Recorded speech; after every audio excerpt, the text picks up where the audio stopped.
The town of Pine Hollow didn't make headlines. Nestled quietly between thick pines and winding mountain roads, it was the kind of place where everyone knew your name, where mailboxes leaned from years of weather, but no one bothered to replace them. Life there moved slowly, like the fog that rolled in each morning, soft, quiet, and unhurried. For Emily Sanders, age 9, this small mountain town was the whole world. She loved it in the pure, undistracted way only children do, charmed by puddles, fascinated by clouds. Her days were filled with chalk drawings on cracked pavement and the distant sound of wind chimes dancing in front yards. She lived in a small 2-bedroom house with her mother Rachel, a waitress at the town's only diner, and Max, a German shepherd with sharp amber eyes and a loyalty that ran bone deep. Max had come into their lives 2 winters ago, after Rachel adopted him from a local shelter. He was quiet at first, worn down by whatever past he refused to share. But Emily didn't care. She would lie beside him on the floor for hours, reading aloud picture books and placing her small hand on his thick coat. Bit by bit, Max had come alive again, first with a wag of the tail, then a nudge of the nose, and eventually he never let her out of his sight. Neighbors joked that Max wasn't a pet, he was a shadow that breathed. Wherever Emily went, Max followed. Whether she was collecting leaves, sitting on the porch, sketching dragonflies, or walking to school with her backpack bouncing on her shoulders, Max was always there. Never ahead, never behind, just beside her. Rachel watched their bond with quiet gratitude. Life had not been easy. After Emily's father passed away in a construction accident, the world had dimmed. Money was tight, the house creaked. But Max had brought a stillness, a kind of safety that didn't cost anything, and for that, Rachel was thankful. It was a late summer afternoon, warm with the kind of golden light that made the town look like a postcard. Emily was out in the yard barefoot, her sketchbook balanced on her knees, Max lying nearby, half asleep, half alert. Rachel stood at the kitchen sink, watching through the window, sipping coffee gone cold. For a moment, everything felt exactly right. Still, peaceful, ordinary. It happened on a Thursday. The day began like any other. Sunlight filtering through blinds, the low hum of the fridge in the kitchen, Rachel lacing up her shoes for another double shift at the diner. Emily was already outside, sitting cross-legged on the porch steps, Max by her side, head resting on his paws. She had drawn a dragon. It had wings made of maple leaves and eyes like stars. Max blinked slowly, as if pretending to study it. Rachel poked her head out the door. "You two be good today," she said with a tired smile. "I'll be back before dinner." Emily grinned. "We always are." Rachel left. She didn't lock the door. No one really did in Pine Hollow. It was just before noon when it happened. Emily had gone around to the backyard with Max, chasing a monarch butterfly between the garden rows. That's when she heard the voice, low, calm, and familiar in a way that made her pause. "Hey there, kiddo," the man called. "Is your mom home?" He was standing just beyond the side fence, in worn jeans and a tool belt slung over one shoulder. His face wasn't strange. In fact, Emily remembered him. He used to fix things at the house next door years ago. His name was Mr. Allen, or something like that. "She's at work," Emily answered politely, brushing dirt off her knees. The man nodded slowly. "Right. Listen. She asked me to come get you. There's been an accident. She's at the hospital, and she told me to take you to her right away." Max had already risen to his feet, posture stiff. Emily hesitated. Her fingers clenched her sketchbook tighter. "She wanted me?" she asked, confused. "Yeah," he said quickly. "She was worried sick. We've got to go now, sweetie." Emily took one step forward. Max barked, loud, sharp, commanding. The man flinched. "Easy," he muttered. "It's just a dog." Emily glanced back at Max. His eyes locked on the man, body angled protectively in front of her. But she remembered Alan. He used to wave at her from the porch. He even gave her a candy cane once. So she believed him. The man opened the side gate. Emily followed him down the gravel path. Max growled low, following behind, tense with every step. Then the man opened the truck door. Emily barely had time to sit before Max leapt, barking furiously. The man slammed the door shut just in time and jumped in. Tires screamed against the gravel, kicking up dust and rocks. Max chased until his paws burned and the truck vanished down the road. Back at the house, the sketchbook lay open in the yard, the dragon fluttering in the breeze. Rachel returned home late that evening. When she found the house empty, Emily's shoes on the porch, Max nowhere in sight, her stomach dropped. She searched the neighborhood first, then the park, then the school.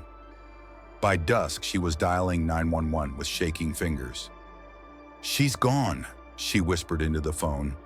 "My daughter's gone, and so is our dog." Max ran until the road disappeared behind him. The truck was long gone, its dust a fading ghost in the treetops. The only thing left behind was silence, and Emily's scent, faint but unmistakable. He paused at the tree line, nostrils flaring, paws bloodied from gravel and hot pavement. He didn't whine, he didn't bark. He simply turned and slipped into the woods. The forest was unfamiliar, thick with pine, underbrush, tangled and wild. Max had never been this far from home, but that didn't matter. His world had always revolved around Emily, and now that world had been taken. He would find her. He had to. The first night, he slept curled beneath a log, ears twitching at every sound. The wind carried fragments of her scent, mixed with sweat, fear, motor oil, pine needles. The second day, he moved without rest, following trails so faint a human would never see them. The broken branch here, a smudge of fabric there. Sometimes he'd stop and stare, ears forward, body rigid, processing the puzzle with senses far beyond human comprehension. It wasn't just instinct, it was memory. Max remembered the way Emily smelled when she was scared. He remembered the rhythm of her breathing, and when he caught it, faint, barely there, he knew. She had been here. Somewhere deep in the woods, far from any road, he found the first real sign, a scrap of blue fabric caught on a bramble. It smelled like dirt and blood, and Emily. Max stood still for a long time, nose to the wind, tail low. Then he moved faster. Hours passed. Daylight thinned into dusk, and the forest grew colder. He didn't stop. He wove through branches like smoke, muscles aching, paws raw. The moon rose. The night howled. And then he found it. Nestled in a small clearing beneath a thicket of fallen trees stood a makeshift camp. Just a tarp, half collapsed, in a ring of scorched firewood. An old cooler sat nearby, half open, buzzing with flies. He crept closer, each step careful. There she was, Emily.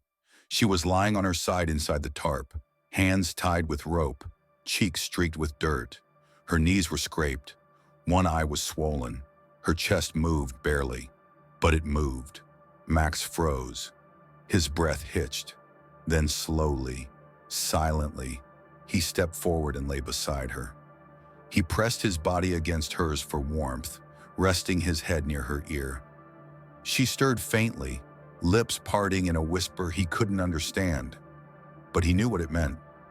She was alive. He licked her cheek gently. She winced but didn't wake. Somewhere nearby, Max heard the snap of branches. The man was coming back. Max didn't run. He stayed, eyes wide open in the dark, his body a wall between the girl and the world. The clearing was silent but heavy, the kind of silence that tightens the air, makes the trees seem closer, the shadows darker. Max didn't sleep. He lay curled against Emily through the long, cold night, his body blocking the wind, his ears trained on every sound beyond the tarp. Her breathing was shallow, uneven. He nudged her gently from time to time, just to make sure she was still with him. Her wrists were still bound, lips cracked, skin clammy with fever. At dawn, he heard the man returning. Footsteps, stumbling, angry, a muttered curse, the snap of a twig under boot. Alan Pierce. He smelled of sweat, gasoline, and something sour, rotted meat and madness. The tarp flap opened and sunlight spilled inside. Alan stepped into the shelter, squinting, arms loaded with plastic bags. Then he saw Max. For a split second, neither of them moved. Then Alan dropped the bags. "What the hell?" Max lunged. He didn't bark, didn't growl. He leapt, jaws wide, teeth bared. The force of his body slammed into Alan's chest, knocking him backward onto the dirt. Alan screamed and rolled, trying to kick him off. Max sank his teeth into the man's arm, biting hard enough to draw blood. "You crazy mutt!" Alan roared, swinging wildly. He caught Max in the ribs with his boot. Max yelped, stumbled, but didn't stop. He charged again, this time aiming for the hand Alan reached toward his belt, where a knife glinted in the sun. Max snapped at his wrist, clamping down. Alan howled, dropping the knife, blood splattering onto the leaves. They thrashed in the dirt, man against dog, desperation against rage. Max clawed at his chest, bit into his thigh, doing everything he could to keep Alan away from Emily. He wasn't fighting to win, he was fighting to protect, and he was losing. Alan was bigger, meaner, and fueled by something Max didn't understand. Delusion, obsession, maybe something darker. He managed to throw Max off, landing a hard punch to the dog's side. Max crashed into the base of a tree, ribs heaving. Alan stumbled toward Emily. She was awake now, barely. Her eyes fluttered open, dazed and terrified. "Don't touch her," she whispered, too weak to scream. But Max was already up, bleeding, limping, but alive. He let out a growl unlike any sound he had ever made. Low, guttural, ancient. Then he sprinted, a blur of fury and instinct. He tackled Alan from behind, this time going for the throat. They hit the ground hard. Alan wheezed, clawed at Max's fur, choking on dirt and blood. Max held on until the man finally stopped moving, not dead but broken, moaning, gasping, barely conscious. Max stood over him, chest rising and falling like thunder. Then he turned back to Emily. She was crying now, silently, her hands still bound. Max limped toward her, lowered his head, and began to chew through the rope. It took longer than he wanted. His teeth were slick with blood, some his, some not. But the rope gave way. Emily collapsed into his side. She needed help.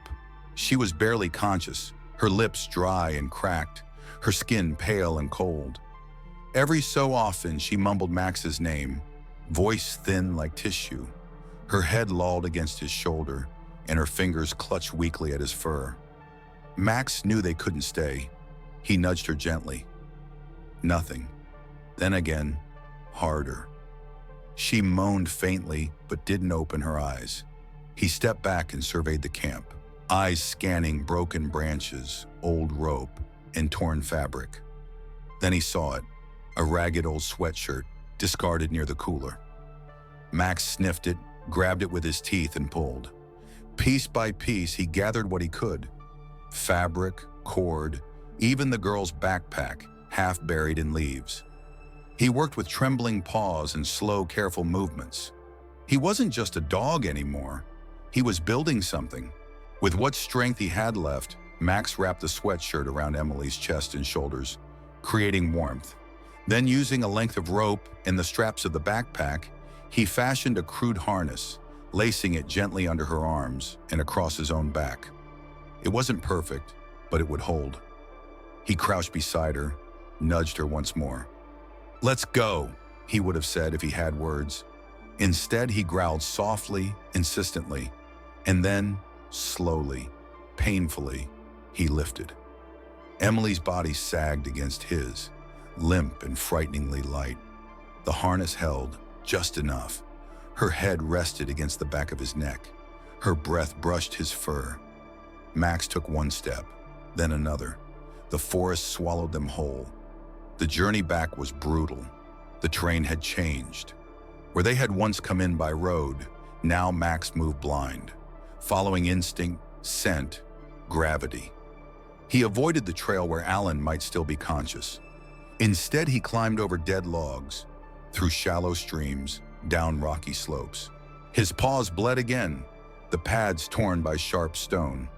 He didn't stop, not when his ribs screamed with every breath, not when branches tore across his back, not even when his legs buckled and he collapsed briefly onto the earth, panting in pain. Because Emily was still with him, and she was still breathing. Hours passed, the woods thinned. In the far distance past the trees, a faint humming began, tires on pavement, the soft rumble of town. Max's ears twitched. He changed course, limping faster now, vision blurring, but hope close enough to smell. As the sun lowered behind the ridge, Max emerged from the forest and stepped into the outskirts of town. A drainage ditch, a gravel lot, the quiet edge of civilization. Lights blinked ahead. The Pine Hollow Sheriff's Department. With his last ounce of strength, Max climbed the concrete steps to the front doors. The automatic glass didn't open, so he stood there, bleeding, shaking, still. The front lobby of the Pine Hollow Sheriff's Department was quiet. A coffee machine hissed somewhere in the back. The radio crackled low with static. Deputy Karen Brooks, who'd worked 15 years without ever drawing her weapon, was finishing her end-of-shift report when she caught something in the corner of her eye. At first, she thought it was a trick of the evening light. Then she stood up. "No," she whispered. Outside the glass doors stood a dog, mud-soaked, trembling, one ear torn and bleeding. On his back, tied with what looked like rope and scraps of clothing, was a small, unconscious child. Her head leaned to one side, her face ghostly pale, arms dangling lifelessly. Karen dropped her coffee. "Chief, Chief, someone called dispatch!" The room exploded into motion. The door swung open manually, and Karen rushed out. Max didn't flinch. He just stood there, chest heaving, legs quivering, refusing to let go. "My God," someone breathed. "That's not just any dog. That's a damn rescue mission." Two deputies carefully untied the rope, one holding Max gently aside while the other lifted the girl from his back. Her body was frighteningly cold, lips blue. But then, "She's breathing," a deputy called. "Pulse is faint but there." Karen leaned down, brushing dirt from the girl's cheek, and froze. "I know this face." She rushed back inside and pulled the missing persons bulletin pinned to the board. The photo was faded, printed in a hurry, the corners curled, but it was her. There was no doubt. "This is Emily Sanders, the girl who disappeared last week, the one with the dog. This is her." Someone whispered, "Holy hell, he brought her back." Karen didn't hesitate. She grabbed the desk phone and dialed the number listed on the original report. The voice on the other end was hoarse, barely awake. "Hello, is this Rachel Sanders?" "Yes." "This is Deputy Karen Brooks, Pine Hollow Sheriff's Department. Ma'am, we've located your daughter." There was silence, then a sharp inhale. "Emily?" Rachel's voice cracked. She's alive?" "She is. She's on her way to the county hospital now. You need to come as soon as possible." Rachel dropped the phone. Karen could hear it clatter, could hear Rachel sobbing before someone else picked it up and promised to bring her in right away. Meanwhile, the paramedics had arrived. Emily was rushed onto a stretcher, an oxygen mask placed gently over her face. Her pulse was weak but holding. They wrapped her in blankets, checking vitals as the ambulance doors slammed shut. And Max? He tried to follow, pushing forward but stumbled. One of the EMTs crouched beside him.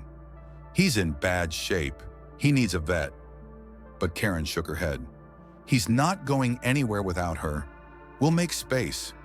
They lifted Max into the back of the ambulance, laying him gently near Emily's side. His body sagged, his eyes closed finally. But as the sirens wailed and the vehicle sped into the night, his ears still twitched every time Emily's monitor beeped. He had delivered her, but his job wasn't done. The ER doors burst open. A flurry of blue scrubs and shouts filled the trauma bay as the paramedics wheeled Emily inside. Her vitals were dropping fast, blood pressure unstable, oxygen saturation dangerously low. Tubes were inserted, alarms blared. A team moved around her like a synchronized storm, each one fighting for a child they didn't yet know, but somehow already loved. Max didn't follow her inside. Instead, he stood just beyond the glass doors of the ICU hallway, mud caked to his fur, blood still seeping from cuts along his ribs. A paramedic had tried to stop him from even entering the hospital, but he had growled, not with threat, but with something more primal. He would not leave, so he waited, still, silent, unblinking. Every time someone walked out of the trauma room, he perked up, ears twitching, head raised. When no one said anything, he returned to stillness. For nearly an hour, he stood guarding that door like a sentry carved from stone. Nurses walked past, slowing. Some paused, unable to look away. "Is that the dog who brought her in?" "Yeah, and he hasn't moved an inch." One of them, an older nurse named Maria, knelt beside him and tried to offer water. He didn't touch it. His eyes never left the ICU doors. His body trembled, but his will didn't. Then came the sound that broke him. Footsteps. Fast. Familiar. Frantic. Rachel Sanders burst through the ER entrance, her face pale, her hands shaking. "Where is she?" Karen Brooks appeared from the hallway and gently pointed. "She's in trauma, right down there. She's alive, Rachel." Rachel began running, and that's when Max moved. For the first time since arriving, his head turned fully. His tail didn't wag. His legs wobbled. When Rachel got closer, she stopped. Her eyes widened. "Max!" He let out a sound, something between a sigh and a whimper. And then, as if her arrival had been the permission he had been waiting for all along, his legs gave out. His body collapsed onto the tile floor. A nurse screamed, "Get a gurney!" Karen rushed over, already pulling her radio. "He's going into shock. He's losing blood." Two orderlies moved quickly, lifting Max as gently as possible onto a stretcher. Rachel followed behind, her voice cracking. "Take care of him. Please. He saved her. He brought her home." As Max was wheeled away toward the emergency vet unit in the hospital's annex, the ICU lights behind him flickered. Inside, Emily's heart monitor beeped. Still fragile, still faint, but fighting. Max woke to the scent of antiseptic and cotton. The lights above him were soft, unfamiliar. He lay on a padded surface in the emergency vet wing, bandaged, his side shaved where they'd treated the worst of his wounds. His legs ached, his ribs throbbed, but his mind was already somewhere else. Emily. He stirred. A nurse saw him rise and move toward him. "Easy, boy," she whispered, reaching for his collar. But Max was already on his feet. Stumbling at first, then steadying himself, he padded across the linoleum floor, ignoring the pain, driven by something deeper than instinct.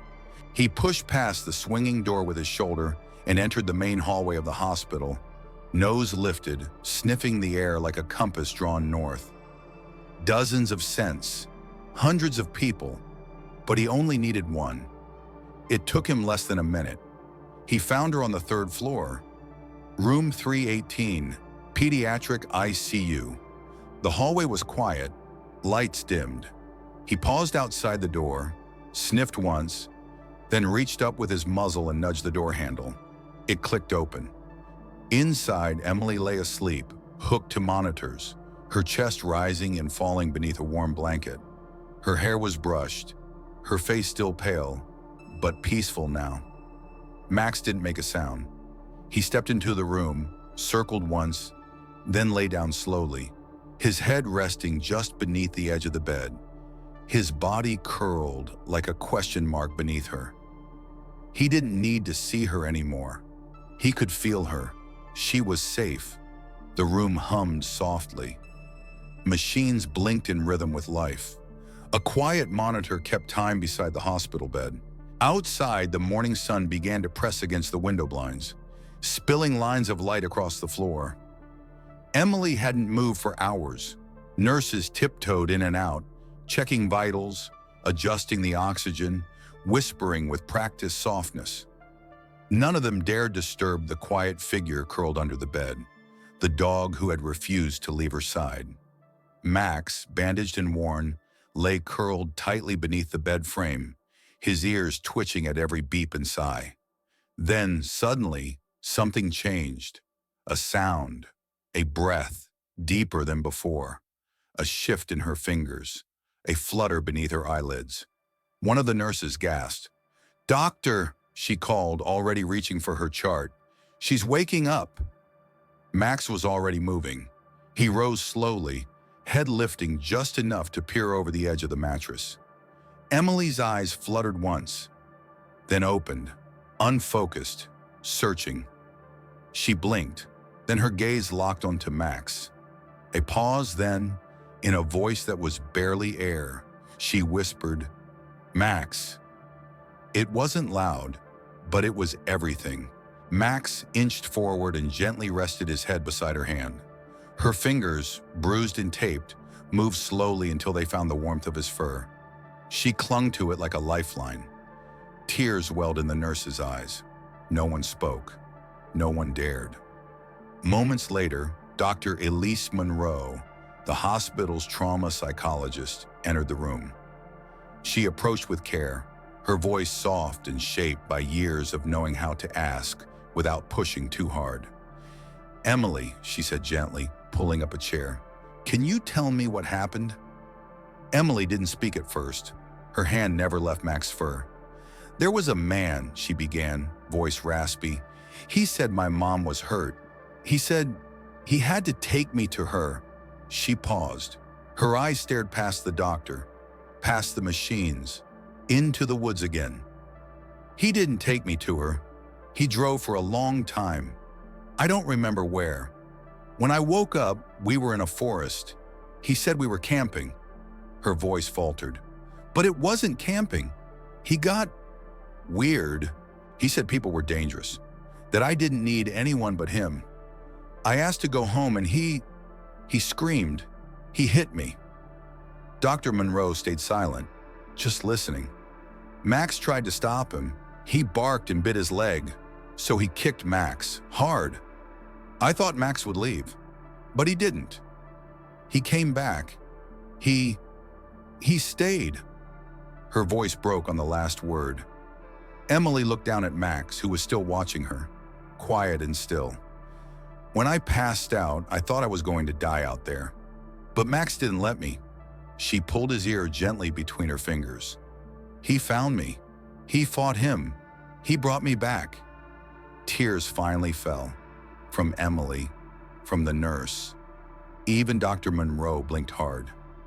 In the silence that followed, Max laid his head fully on the mattress and closed his eyes. He had done enough for now. Detective Marcus Hale had heard a lot in his 20 years of service. Enough to know that when a 9-year-old girl whispered through cracked lips about a man who claimed to be a friend, then vanished into the woods for days, you didn't wait for paperwork.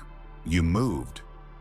Emily's account was fragmented, spoken in trembling bursts between doses of IV fluids and steadying glances at the dog beneath her bed. But the details were enough. The truck, the tarp, the handmade campsite near the eastern ridge. Max had led them in. Now Emily was leading them out. Within hours, a team was assembled, local officers, forest rangers, and a state trooper. They followed the coordinates loosely marked from Emily's memory. At the station, under glaring fluorescent lights, Alan was cleaned up, bandaged, then placed in an interrogation room. He never asked for a lawyer. He just talked. "I didn't mean to hurt her," he muttered. "She was supposed to stay. She was supposed to understand. The world's not safe. I was just trying to—" Detective Marcus Hale leaned in, voice low and steady. "You took a child. You tied her up. You isolated her in the woods. And when she cried for help, you hit her. That's not protection. That's control. That's abuse." Alan looked away. The case moved quickly. Multiple charges were filed. Kidnapping a minor, child endangerment, unlawful confinement, assault and battery, intent to cause grievous harm. He was denied bail. At the arraignment, Rachel Sanders sat silently in the back row of the courtroom, her hands clenched together as she watched the man who took her daughter be led in wearing chains. Alan didn't look up, not at her, not at anyone. He was sentenced to 35 years without parole. The courtroom didn't cheer. There were no outbursts, just silence. The kind of silence that doesn't need applause, because justice, once delivered, speaks for itself. The days that followed were slow and sacred. Emily remained in the pediatric recovery wing, her body healing in small, steady victories. More color in her cheeks, more strength in her voice. The bruises faded, but the deeper wounds would take longer. She didn't speak much about the forest, or Alan, or the nights that still haunted her dreams. She didn't have to, because Max was there. From the moment he was cleared by the on-site veterinary team, Max returned to her room, limping slightly but proud. He didn't jump on the bed or demand attention. He simply laid beneath her, always touching the edge of her blanket, always watching. Nurses began scheduling their rounds around him. Doctors spoke in hushed tones when they passed room 318. Even other children, many of them scared or sick, would peek through the glass just to catch a glimpse of the quiet hero who had brought a little girl home. Rachel never left either. She slept in the corner chair every night, one hand on Emily's leg, the other sometimes reaching down to stroke Max's fur in silent thanks. There were moments she would wake in the dark, startled from dreams of sirens and empty rooms, and Max would look at her, as if to say, "She's still here." And that was enough. On the 7th day, the doctor smiled. "She's strong enough," he said. "She can go home." The paperwork was signed, medications explained, instructions given, and then just before noon, the elevator doors opened, and Emily stepped out in clean clothes, holding her mother's hand on one side and with Max right beside her on the other. The hospital staff had gathered quietly in the lobby. No clapping, no speeches, just soft nods, wet eyes, and quiet awe. A nurse knelt down and gently tied a bright red ribbon around Max's neck. "You're a real hero," she whispered. Max didn't wag his tail. He didn't need to. Emily knelt beside him, her voice steady now. "You brought me home," she said softly. Max leaned into her hug, calm, warm, still. The sun was out. The sky was clear. Rachel placed a hand on Emily's shoulder and another on Max's back as they stepped down the front stairs of the hospital, together. No one said it aloud, but everyone watching knew it in their bones. Some heroes don't wear uniforms. Some heroes don't speak at all. Some heroes walk on 4 legs, fight in silence, and carry children home on their backs when no one else can. And this one never gave up.